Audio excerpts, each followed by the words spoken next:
This podcast is powered by the pros at Paschal Air Plumbing and Electric. Arkansas owned, Arkansas operated. GoPaschal.com. Did you watch a lot of college baseball over the weekend? I know that's kind of what you got your head in these days. Yeah, I did. Went home Saturday night and caught the tail end of the A&M Georgia game.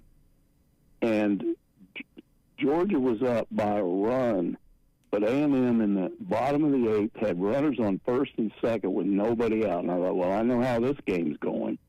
And then they brought this reliever in, and he struck out 6 straight guys, 8th inning, 9th inning, and that really helped Arkansas. It kept them a game back of Arkansas in the West. Hey, Mike, as this team goes forward and has some success, what's a number, like when we were talking Kentucky basketball last year in the tournaments, they're like, hey, they got to get to 80 to win. What's a number with this pitching staff you think this team has to get to be able to win and have a chance to win it all this year? Like 5 runs a game, 4 runs a game in Omaha? Well, it was interesting because there's been this focus on hitting and how it's not good enough, blah, blah, blah, blah, blah. And certainly there's an issue at times. Other times they hit the ball pretty well. But can't remember his name, but the analyst for the SEC network, I think, pointed out that if you get to Omaha, pitching becomes much more important because you're not going to have all these teams that are hitting home runs, Tennessee, Kentucky, or whatever. That ballpark is cavernous and the wind generally blows in, so pitching becomes much more important. So I don't know if there's a number, but the pitching ERA has gone up, which I think is understandable because they've gone up against better hitting teams lately. But it's up just a tick over 3, and Tennessee's number 2, and they're almost at 4. That's the gap between Arkansas and everybody else in the SEC in pitching. The one guy I think they're still, they got to be worried about is McIntyre because he had an ERA of just a little over 1 there for a while in the SEC, and then it's just ballooned up lately. So I don't know what's up with him, but that's a concern.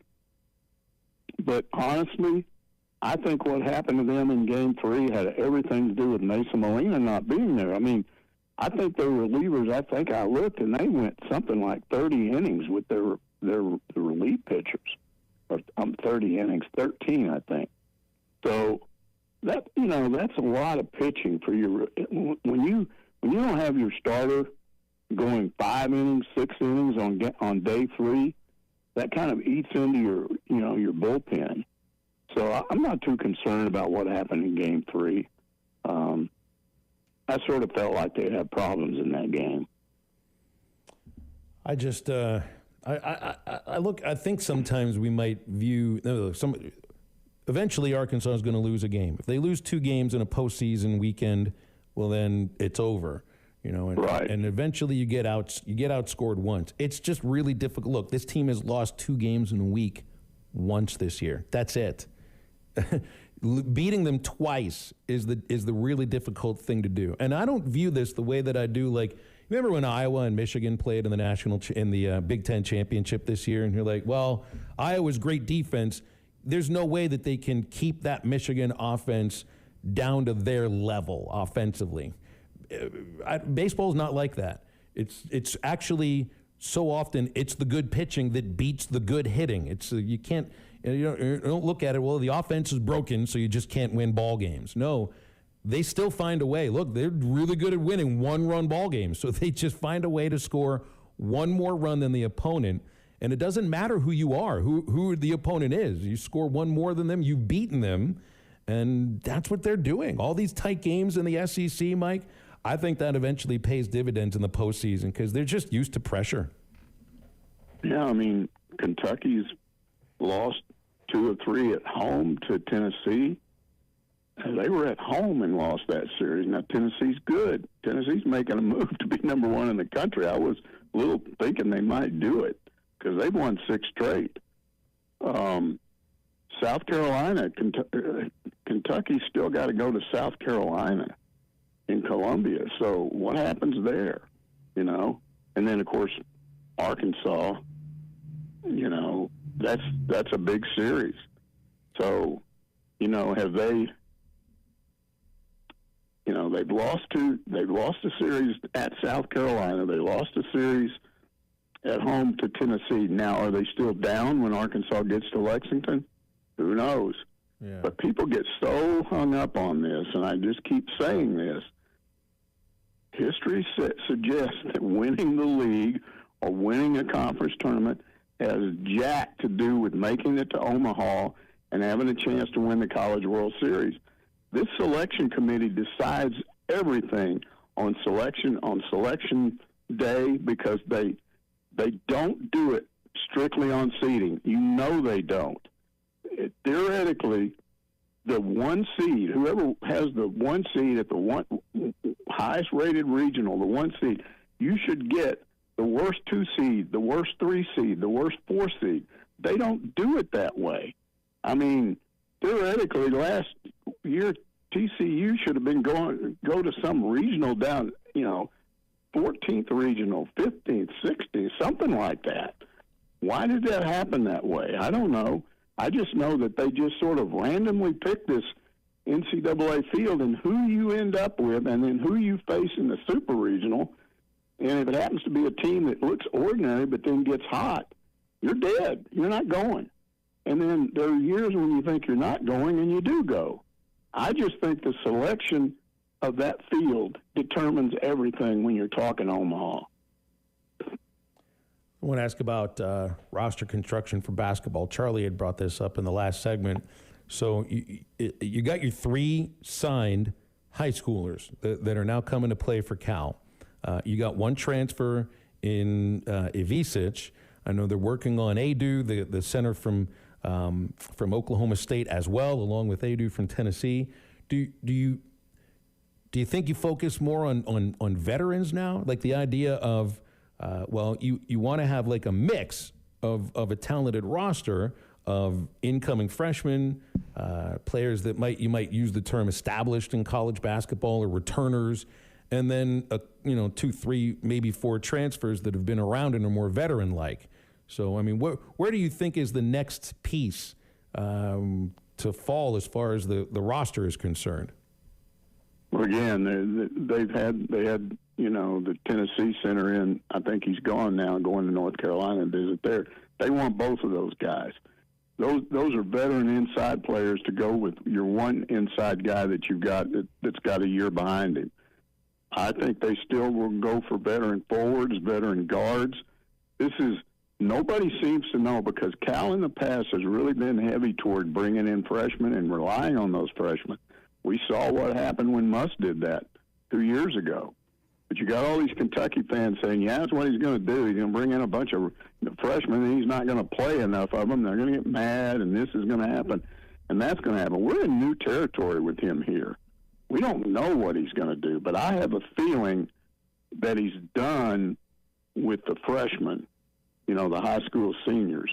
And I think we're going to see him now bring in some veteran players at most of these positions, and starting with 2 big guys. What do you think about on the women's side for Mike? I mean, last week was a tough week with Samara Spencer going into the portal, and then Miriam Dowda, which that one kind of hit really hard. All 5 starters, outside of Carly Keats, who started pretty much the last month, are either in the portal or have chosen a new school to play for, and it is a real rebuild. And I read Dudley's piece with Mike, and Mike is talking about this is all part of the plan and it's all late stage execution, but all we've seen right now are the players that are leaving, so he's just kind of waiting to hear about the players that are on the way in. Well, he's gotten 2. He brought in a 6'4", I don't know, I guess she's a center, forward, whatever. And then he's got the transfer from Arkansas State, I think she's going to be a really good player. I've watched her video. I watched what she did against Arkansas. That girl is short, but she can move and she can play and she can score. So I think he's got maybe some things that will help him. But, I think you can criticize him for a lot of things. I personally feel like he's too soft as a coach. I think his players play soft defense. I think he didn't handle that situation with, the two guards, or the two, Talia Scott, and then, Samara Spencer. I don't think he handled that very well. I know he thought he had it taken care of early, and then it just blew up on him, and I think that had a lot to do with why they left. But the fact of the matter is that these situations, like with Dowda, and he has no NIL money. I've been told none. And it's starting to kick in right now. Players across the country on the men and women's side are suddenly starting to realize, hey, everybody's doing it. I can do it and make some money. If I got a year or two left and I got a chance before I go out into the real world to put some money away to start me off in the real world, and I think parents are getting involved. I think parents are telling their kids, hey, do this. Put yourself out there, get some money, and you'll thank me later. So this torpedoes any loyalty issues. Dowda may have she may have been fine here, but you put money up in front of there, and hey, I can go off and make some money here. Why won't I do that? So I wouldn't want to be in his position. But he's in the same situation Pittman is in. They didn't want to pay his buyout, so they're giving him another year. So if he's gone after that, the buyout goes way down. The difference is that Pittman's got a lot of NIL money to play with, and we've seen how he's constructed his roster for better success next year through the portal. You take that away from Mike Neighbors, what is he supposed to do? I wouldn't want to be in that situation. Hey, Mike, we had a couple guys get drafted in the NFL draft. Did you check that out over the weekend? Any surprises? Not really surprises. Maybe you can answer this because I sure don't know. Steve Little, a first-round pick years ago. Cam Little and Steve Little are pretty similar in terms of ability. I mean, Cam Little, the top kicker in the history of Arkansas in terms of successful field goals, 82.8% on his 64 attempts, 67 or whatever, and he's a sixth-round guy. I don't know. That's just the way it is these days. And then Bo Limmer, he goes in the sixth round. He's supposed to be a fifth-round pick. Everybody else, McLaughlin, Morgan III, Antonio Greer, these guys are free agents. What does this say about Arkansas football? To me, it says recruiting has been down, and it's got to get better. They should do better than that in the draft. I mean, you look at some of the other SEC schools, and you look at that, and it's not very impressive. I'm not saying that it translates directly to next year and how much success you're going to have. But if you want to have a successful football program, you have to put more players in the NFL than that. And we don't even know if these two – I think Cam Little is thick. I don't know about Limmer, but we'll see.